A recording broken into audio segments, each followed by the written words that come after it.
अस्सलामुअलैकुम नाजरीन। डाची फिल्म्स के बैनर तले तैयार और रिलीज होने वाली इस फिल्म के सरमायाकार एम अब्दुल्ला और जाफर मलिक थे, जिसकी कहानी नक्श ने लिखी। फिल्म के हिदायतकार भी जाफर मलिक ही थे। अक्सबंदी का काम अरशाद भट्टी ने अंजाम दिया। उर्दू जुबान की यह फिल्म AM स्टूडियो लाहौर में तैयार की गई और 1968 की इस 82 नंबर की फिल्म का नाम था कमांडर। फिल्म के नुमाया फनकारों में संतोष, सबीहा, रानी, हैदर, अलाउद्दीन, अदीब, मीना शोरी, रंगीला, रजिया, जुल्फी, इस्माइल कमर, शाहनवाज जूनियर, निग्गो, मीना जूनियर, नीलम, विमटो, रानी जूनियर, शमीम, कंवल और मेहमान अदाकारों में तल्ले सिद्दीकी, M इस्माइल और खालिद शामिल थे। इस फिल्म की कहानी क्या थी ये बताने से पहले मैं आपसे कहना चाहूंगा कि हमारे चैनल को सब्सक्राइब कीजिए और बेल आइकॉन को दबाने के साथ साथ ऑल के बटन पर जरूर क्लिक कीजिए ताकि हमारा आने वाला हर नया वीडियो आप तक पहले पहुंचे। आइए देखते हैं फिल्म की कहानी क्या थी। तारीखी और शाही पस मंजर में बनने वाली इस फिल्म में सल्तनत के शहनशाह अदाकार संतोष की बे औलादी और सल्तनत का बेवारस होना उमरा और मशाहीर के लिए लम्हा फिक्रिया होता है। शहनशाह का खानदानी वफादार और जान निसार सिपा सलार नादिर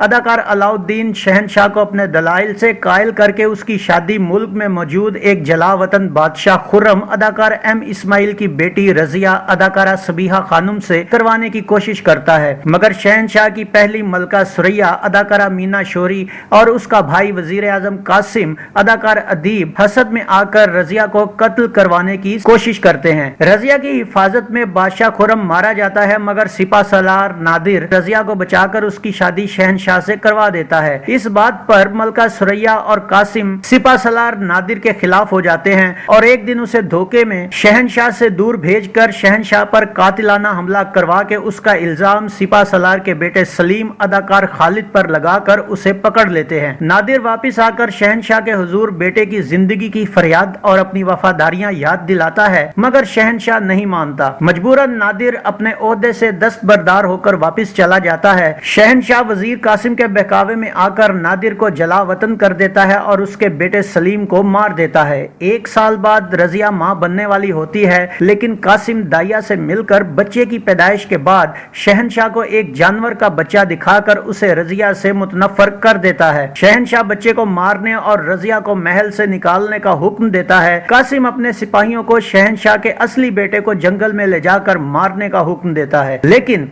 नादिर का एक पुराना नमकख्वार फजलू अदाकार जुल्फी बच्चे को उनसे बचाकर जख्मी हालत में नादिर के पास पहुंचाकर मर जाता है। इधर महल से निकाले जाने के बाद रजिया दरबदर हो जाती है। ये जानने के बाद कि ये बच्चा शहनशाह और रजिया का है, नादिर जो अब आबिद के नाम से जिंदगी गुजार रहा होता है, बच्चे को पालकर जवान करता है और उसे जाफर का नाम देता है। जाफर अदाकार हैदर की तरबियत नादिर अपने अंदाज में करके उसे माहिर तीर अंदाज और तलवारबाज बना देता है और जुल्म के खिलाफ लड़ने की ताकीद करता है। एक दिन साथ वाले गांव में कासिम के सिपाहियों के जुल्म पर जाफर की उनसे लड़ाई हो जाती है, जहां उसकी मुलाकात बानो अदाकारा रानी से होती है। जाफर उसे देखते ही दिल हार देता है और बानो भी उसकी बहादुरी की मोतरिफ हो जाती है। अब कासिम अपने सिपाहियों की बेइज्जती पर जाफर को गिरफ्तार करने के लिए इनाम रख देता है। एक दिन जाफर बानो के घर में होता है कि हुकूमत के सिपाही उसका घेराव कर लेते हैं।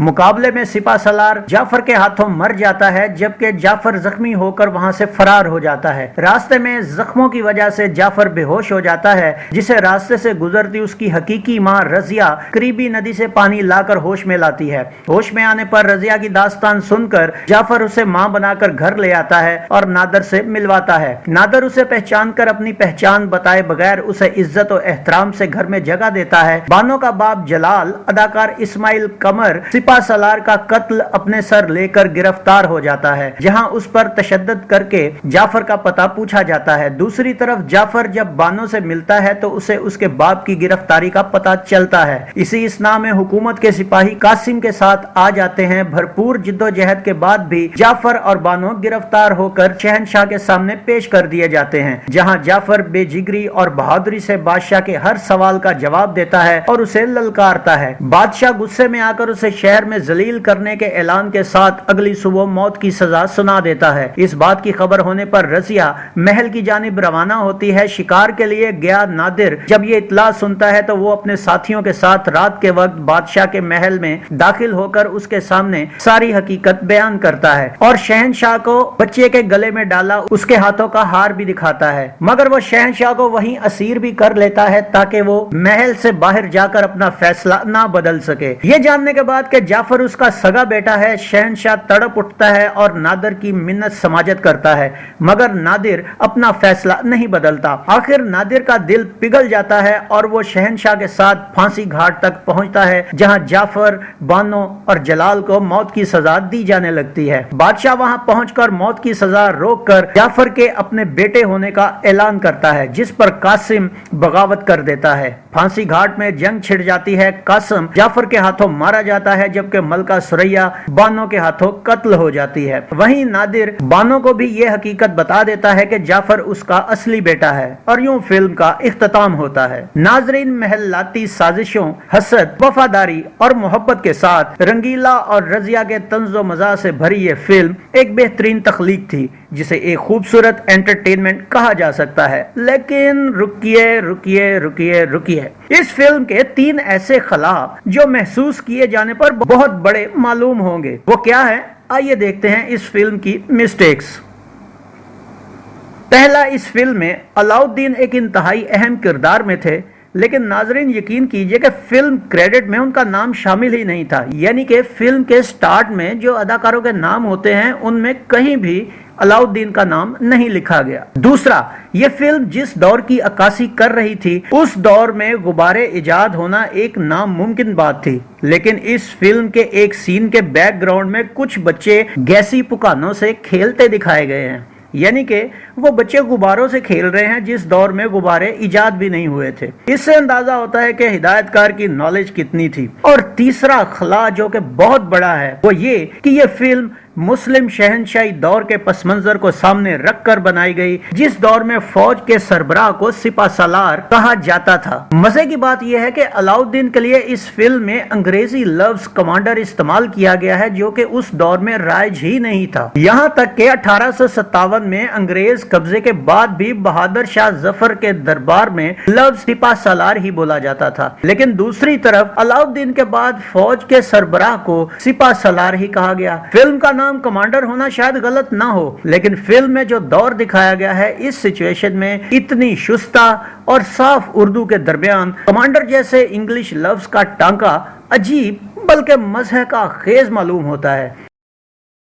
मैडम नूरजहां, रूना लैला, आयरन परवीन और मसूद राना के गाए गानों की शायरी तनवीर नकवी, मुशीर काजमी, सलीम काशिर और मुजफ्फर वारसी ने की, जिनका म्यूजिक मास्टर अब्दुल्ला ने तरतीब दिया, जबकि फिल्म का बैकग्राउंड म्यूजिक रहमान वर्मा ने बनाया। 7 गानों पर मुश्तमिल इस फिल्म में मसूद राना का आंखों में अश्क, दर्द है दिल में बसा हुआ। नाज़रीन, यह गीत इस फिल्म में प्लेबैक किया गया और अदाकार अलाउद्दीन पर पिक्चराइज हुआ। आंखों में अश्क, दर्द है दिल में बसा हुआ। रूना लैला के जाने मन इतना बता दो मोहब्बत है क्या, यह गीत अदाकारा रानी पर अक्स बंद किया गया। जाने मन इतना बता दो मोहब्बत है क्या, मर जाएगी मोहब्बत अश्कों का जहर पी के, ये गीत अदाकारा रानी पर ही फिल्माया गया। मर जाएगी मोहब्बत अश्कों का जहर पी के। मैडम नूरजहां का जवाब दे बेवफा जमाने जवाब दे, ये गीत अदाकारा सबीहा खानम पर शूट हुआ।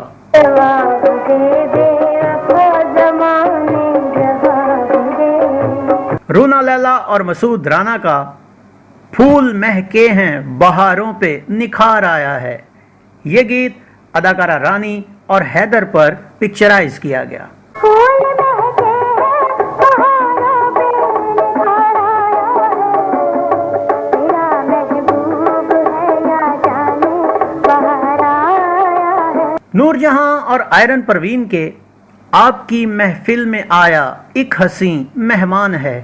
یہ گیت اداکارہ نگو اور اداکارہ نیلم پر عکس بند کیا گیا. آپ کی محفل میں آیا ایک حسین مہمان ہے. وہ کہاں تم کہاں یہ خدا کی شان ہے. ساکی سنا ہے تیرا نام پیمانہ بھر دے دیوانہ کر دے.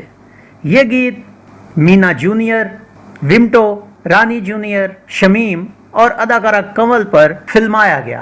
ساقی سنا ہے تیرا نام پیمانہ بھر دے دیوانہ کر دے.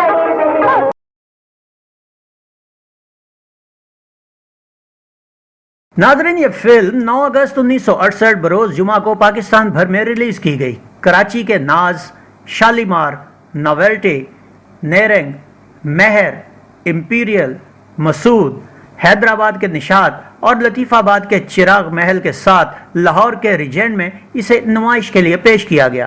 اس فلم میں کوئی خاص تیر تو نہیں مارا، مگر ہر سینما میں 12 سے 15 ہفتے کا بزنس کر کے پروڈیوسر کو نقصان سے بچا گئی اور نہ صرف 13ویں اوسط فلم قرار پائی بلکہ اس فلم کے گانے کے ذریعہ گلوکارہ رونا لیلا نے نگار ایوارڈ بھی حاصل کیا اور غالباً وہ گانا تھا مر جائے گی محبت اشکوں کا زہر پی کے. یہ تھا فلم کمانڈر کا ایک مکمل اور تفصیلی ریویو. امید ہے آپ کو ہمارا یہ ویڈیو پسند آیا ہوگا. ویڈیو پسند آیا ہو تو اسے لائک کیجئے. گلفام کو اجازت دیجئے. اگلے ویڈیو میں ملتے ہیں ایک نئی فلم کے ریویو کے ساتھ. اپنا بہت سا خیال رکھیے گا. اللہ آپ کا حامی و ناصر ہو. اللہ حافظ.